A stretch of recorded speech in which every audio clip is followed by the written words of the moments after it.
քայքայվեց չէ, քայքայեցին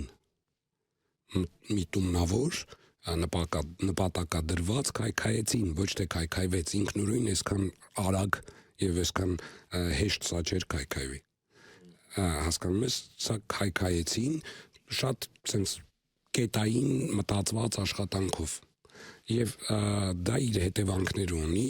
գլոբալ առումով, այսինքն ոչ թե sense փոքրիկ ինչ որ հա դե լավ մարդա sense հա հիմա sense հա դարել դա տենց չի, սա մեծ գլոբալ փոփոխություն է տեղի ունենում մարդկանց հոգեբանության մեջ, մարդկանց ենթագիտակցության եւ գիտակցության մեջ։ Սա հոգեբանական լուրջ խնդիր է, բայց համատարած խնդիր է։ Ինչի են մարդիկ հիմա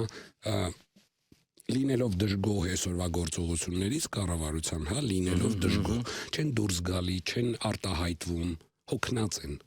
Հոգնել են, որովհետեւ վախեցել են։ Տեսեք հիմա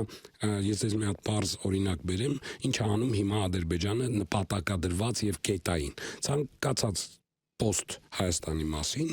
ցանկացած ամենաանմեղ post-ը, որտեղ Հայաստան բառը կա, եւ ոչ միայն հայերի կողմից արված, նամանավանդ արված այլ ազգիների կողմից։ Ադրբեջանցիները մեծ ատակա են սկսում ամենավատ բառերով։ Ինչի, որպեսզի այլ ազգիները սկսեն խուսափել այդ post-երը անել։